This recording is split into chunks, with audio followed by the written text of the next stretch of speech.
What if your childhood doll wasn't just a toy? What if it moved, wrote messages, and even tried to hurt people? This isn't a horror movie plot.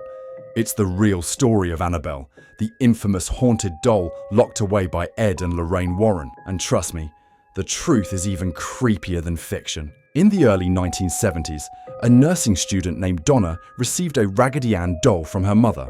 At first, it seemed innocent, but soon, she and her roommate Angie noticed something odd. The doll seemed to shift positions when no one was around. Sometimes it was found standing upright on its own, or with its arms and legs crossed differently than they remembered. Then came the notes. On scraps of parchment paper they had never bought, someone or something had written, "Help me." The handwriting was childlike and shaky. Troubled, the women contacted a medium who told them the doll was inhabited by the spirit of a 7-year-old girl named Annabelle Higgins, who had died tragically on the property years earlier. Moved by the story, Donna gave the spirit permission to stay. But this act of compassion may have opened the door to something darker. Their friend Lou began having violent nightmares involving the doll. In one case, he woke up to see Annabelle at the foot of his bed, before experiencing sharp, burning scratches on his chest that bled through his shirt. The injuries healed quickly, but the fear lingered. That's when they turned to Ed and Lorraine Warren, famed paranormal investigators, for help. After investigating, the Warrens declared that the entity attached to the doll was not a ghost at all, but a malevolent demonic spirit pretending to be a harmless child to earn the women's trust. The goal? Possession. They removed the doll from the apartment and drove it to their home in Connecticut. Even that trip wasn't easy.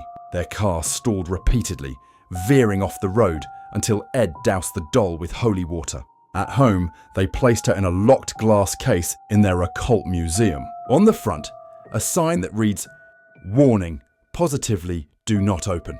Lorraine would later say Annabelle gave off a dark energy, unlike anything they'd ever encountered. Of course, skeptics point to logical explanations. Poltergeists triggered by psychology, humans unconsciously moving the doll, hoaxes or exaggerations by thrill seekers, memories distorted by retelling and TV dramatization. Some psychologists argue that the strange phenomena were likely driven by stress, groupthink, and emotional vulnerability. Others suggest the Warrens, well known for their flair for dramatics, may have amplified the tale for publicity. Even the scratched torso could have been self-inflicted or a stress-related skin response. And let's not forget, the real Annabelle looks nothing like the porcelain doll from the movies.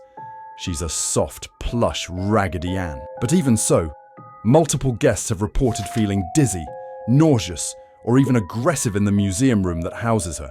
So, is Annabelle possessed? Scientifically, there's no proof. But for thousands of believers, and for the Warrens themselves, Annabelle was too dangerous to leave unchecked. Today, she still sits locked away in that glass case, perhaps staring, waiting. If you're brave enough, hit that like button and subscribe for more terrifying true stories. And remember, some toys aren't just toys.